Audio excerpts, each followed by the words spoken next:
So just to let you know, for tonight's webinar, the chat has been disabled. If you do have questions, you can enter those in the Q&A panel, and we will try to answer those behind the scenes. Stephanie can help answer those, or we may bring some of those up and answer those live. If you want to have a transcript and want to be able to see the words on the screen, you can choose the live transcript feature. And we are recording this webinar, and we will send a copy of the recording as well as the slides to everyone within a couple of business days after the webinar. So a little bit about MEFA. MEFA is a state authority. It was created in 1982 to help families plan, save, and pay for college. A group of colleges in Massachusetts actually petitioned the state legislature in Massachusetts to create MEFA to provide low-cost loans to students in Massachusetts. Since then, we now are able to lend to students nationwide, and we have savings plans, and we do a lot of education to help families plan, save, and pay for college. So tonight we're going to be talking about how to create an FSA ID, and I'm going to go through who needs an FSA ID. But let's talk a little bit about what the FSA ID is, first of all. The FSA ID stands for Federal Student Aid ID, and this is used to both start the FAFSA process and in order to give consent on the FAFSA. And I'll talk in just one second about what consent is. And it's also used to access any other type of information on the studentaid.gov site that may be personal to you. So if you do borrow any type of student loans, you will again use the same FSA ID to access your information. So this year, there is a new FAFSA process called FAFSA simplification. And in order to start the FAFSA, the student does need an FSA ID in order to start the process. So it's important to try to get that process done early so that when the FAFSA does debut, and it is delayed a little bit this year, it usually comes out on October 1st. This year, it will be coming out sometime in December. Unfortunately, we do not know an exact date yet, but as soon as we have an exact date, we'll let you know on that. So the FSA ID process can take 2 to 3 days to complete because there is a match process that happens with the Social Security Administration if you do have a Social Security number, and that process can take 2 to 3 days to complete. So it's best to get the FSA ID process started before the FAFSA is available, so you can just go right ahead and start that FAFSA as soon as it is available. So in all cases, the student will need an FSA ID. And then in addition to the student, if the student is a dependent student, then the student's parents may need an FSA ID. And to determine if one or both of the student's parents need an FSA ID, that will depend on how the parents did file their tax returns. Because how the FSA ID is going to be used on the FAFSA is to provide consent to the IRS to pull in tax information directly from the IRS into the new FAFSA. And this is a very secure process. When you pull the information from the IRS directly into the new FAFSA, none of that displays for you on screen in order to keep that information very secure. And when it is sent to the schools have very strict rules on how they can deal with that information. But all people who have to give their information on the FAFSA do need to give consent and use that IRS tool in order for the student to be eligible for federal student aid. If someone who is on the FAFSA as a contributor does not give consent, then the student would not be eligible for federal student aid. So how to determine which of the student's parents need to have an FSA ID if the biological or adoptive parents are married and filing a joint return, then only one of the parents need an FSA ID. If the adopted or if the student's adopted or biological parents are married and file separately, then both of those parents will need an FSA ID. If the student's biological or adoptive parents are married or living in the same household and did not file taxes, then both will need an FSA ID. If the student's biological or adoptive parents are not married and both living in the same household, both of them will need an FSA ID. If the student's biological parents are divorced, then you have to determine which of the parents provided more than 50% of the support for the student, and that will be the parent that has to give the information on the FAFSA. If that parent is remarried, then the spouse of that parent needs to give their information on the FAFSA as well. If that couple filed a joint tax return, then only one of them will need an FSA ID. If they filed a separate tax return, then both of them will need an FSA ID. If one of them did not file a tax return, both of them will need an FSA ID. If it's a situation where the divorced or separated parents provided equal support for the student, then whoever has the higher income or assets has to provide their information on the FAFSA. What the department has said about families providing more than 50% or equal amounts to the student's support, they think that it'll be very rare for the student to receive exactly equal support from both parents. The example that they gave is if one parent bought an extra cup of coffee for that student, then that puts them over the edge, and they are the ones that would provide more than 50% of the support. But if it is exactly 50-50, then it is the parent who has more income or assets.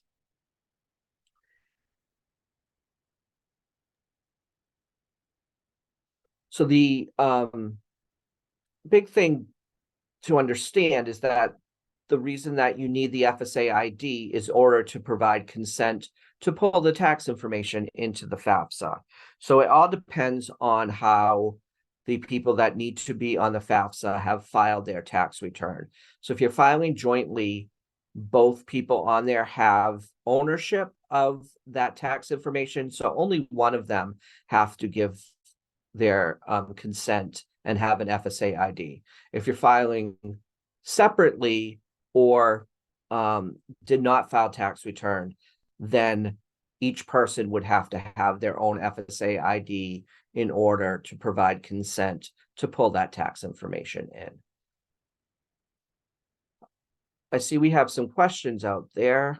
Stephanie, is there anything you want me to answer live?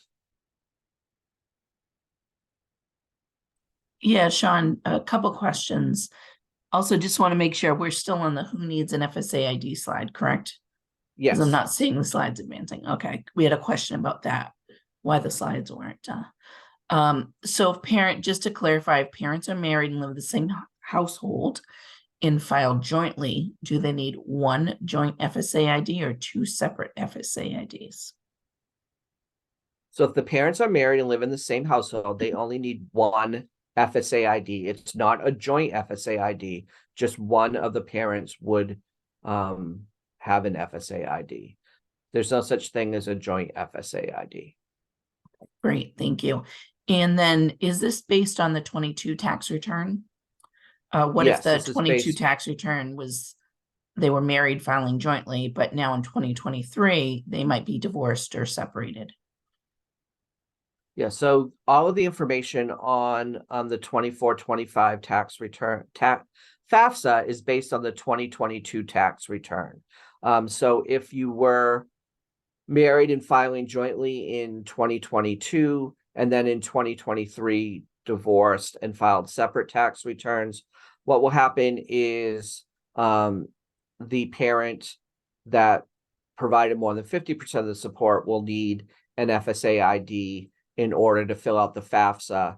Once you give consent, it will see that you were married and filing jointly back in 2022, and it will ask you to manually enter your information into the FAFSA, since they can't pull that joint information in. Great. Thank you, Sean. I think we can move on to the next. Okay.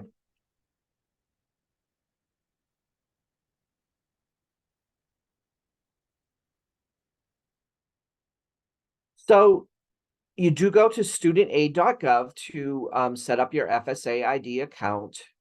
And that is also the website that you can start your FAFSA on. So the beginning point for all of this is studentaid.gov. And to start the FSA ID process, you'll have to give personal information about yourself: name, date of birth, social security number, account information, username, and password. You will create that username and that password. You'll be prompted if the username that you choose is not available. You'll have to choose a different username. Then you would give your contact information, which is your physical address and your email address. You will give communication preferences, meaning whether you want to receive information via text messages, via email. And then you will set up some challenge questions. Those will be the questions that you will use when you may forget your password in order to answer to check your identity. So make sure that the challenge questions that you choose have answers that you will remember. When you are putting in the information about your name and date of birth, make sure that that is matching your social security card. Because what is going to happen is there's going to be a match with the Social Security Administration. So if that information that you put on your FSA ID application does not match your Social Security card, that will come back that it did not match, and you'll have to go back and fix that for your FSA ID. So it's really easiest if you have your Social Security card in front of you, take a look at that, make sure all of the information matches. If you've had a name change, but you haven't changed that with the Social Security Administration, make sure you use the name that's on the Social Security card, or get that information updated with the Social Security Administration before you go through that FSA ID process. You're also going to be asked to set up multi-factor authentication, and there are a couple of ways to do that. You could have an email sent to you with a code that you would put in, or you can have text messages sent to you with that code that will be sent in order to have another level of security on the FSA ID, so that when you are going in and using this to consent to IRS data, that it's very secure. There is a process for people who do not have a Social Security number to create an FSA ID. I'll be talking a little bit more about that in just one moment.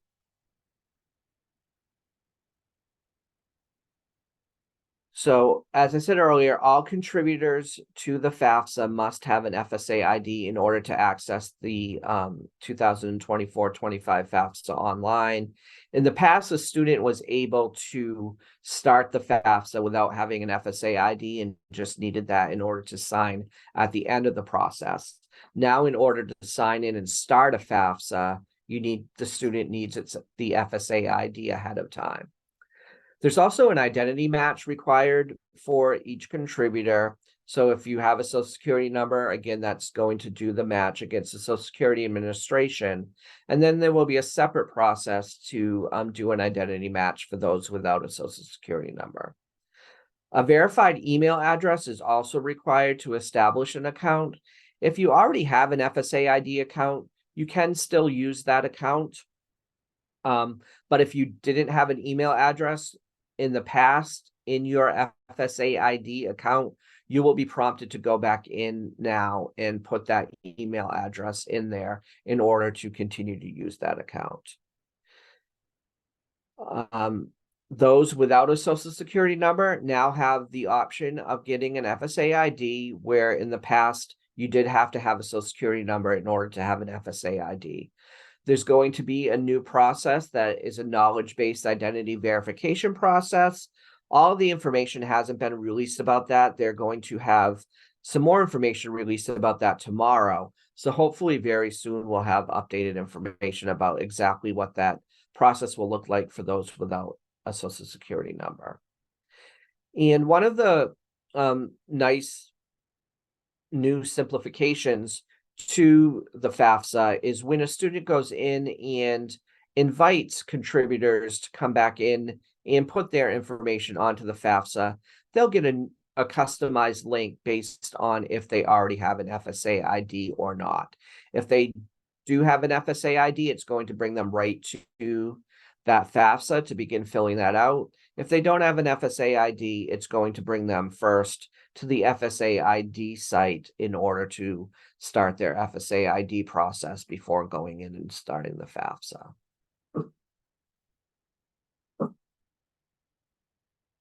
Stephanie, are there more questions before I move on? Yeah, we have a couple of questions. Can Sure. you just spoke to it a little bit, but can you just speak to parents who might have their own FSA ID already by being a previous loan borrower or filling out a FAFSA for a previous child? Yes, Can if they you use the already same have an FSA FSA ID? Yes, if you already have an FSA ID, you use that same FSA ID. Each social security number can only have one FSA ID. So if you already have one, you would use that one. You may be prompted, like I said, if that older FSA ID didn't have an email address, you may be prompted to put an email address into the FSA ID, but you would still use that previous FSA ID. Great, thanks, Sean. And we do have a couple more questions, but I think I'll wait till the next slide because I think you might be covering them, but we'll stop at the end for those. Okay.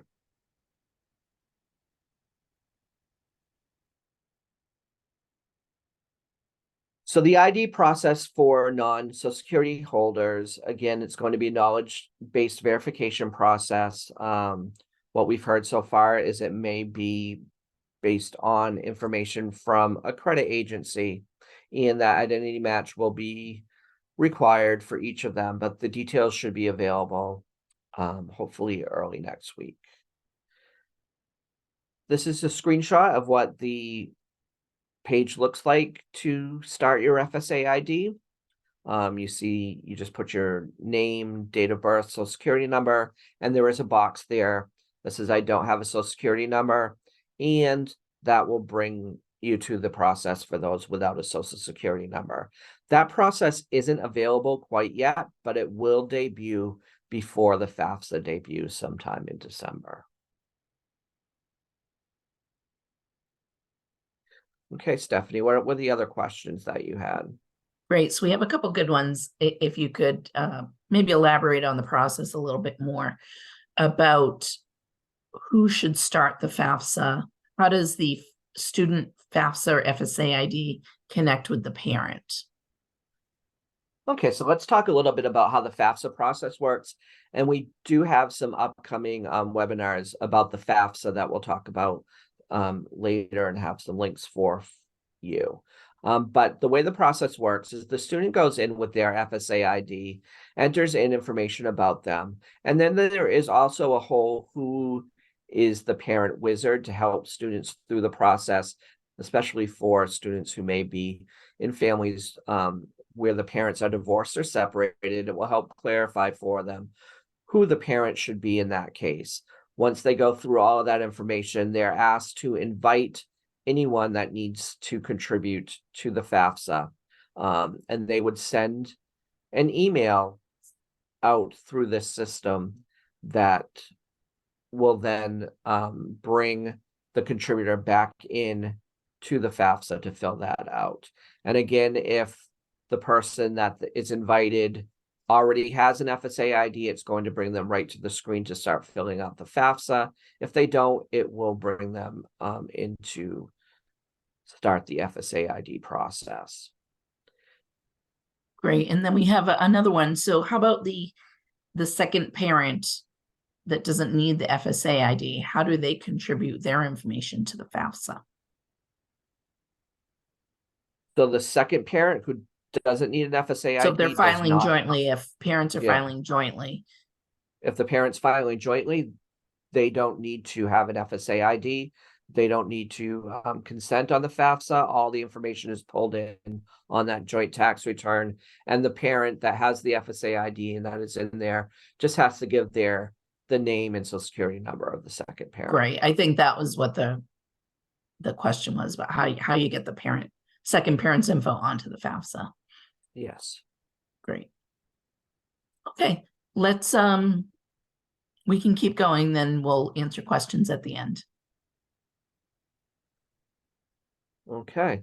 Oh, actually, Sean, let me back up. The parent that asked the question about filing about the second parent. So if the parents are not filing jointly, how does the second parent? So if the parents are not filing jointly and both have to give their information on the FAFSA, the student would invite both parents to the FAFSA. They would both get a separate link and they would both go in separately to fill out their sections.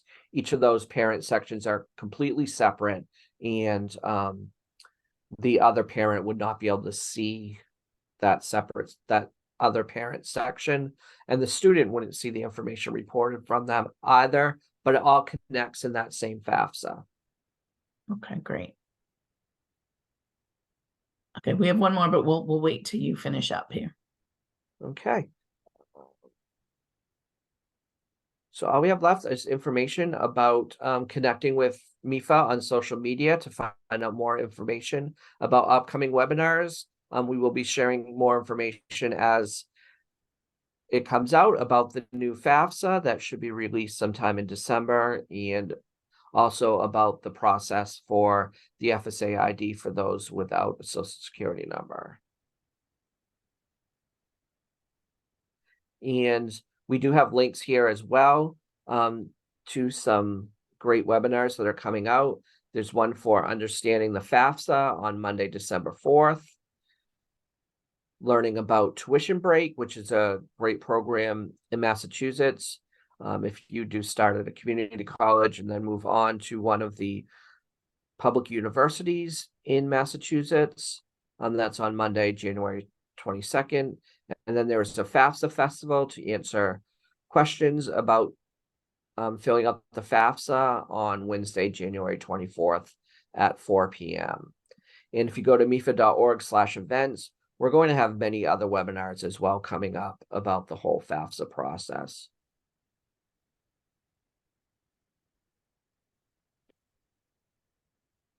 Are there other questions though? Yep, we have some. Are you ready? Yes. So if a parent has filled out a FAFSA for a previous child, how do they set up the ID for the second child that's coming up? So to fill out for an FSA ID for the other child, you would go in with their information, with their social security number, and just go to studentaid.gov and start the process for that other student. Excellent. So when the FAFSA, so just to clarify, probably a best practice is for the student to start the FAFSA first, once it's available in December, and then invite the parent to continue. That's correct. That's the best flow for the new FAFSA, is for the student to start the process. They invite the parents, and then the parents go in and fill out their section. Great. We just had another question that was very similar, so I think you covered it, Sean. So that's all we have for questions right now. Great. Are there any other questions? If not, that was all the information for the FSA ID. We will follow up and send the recording and the slides to everyone within the next couple of days. Great, and I think our phone number and email is on the.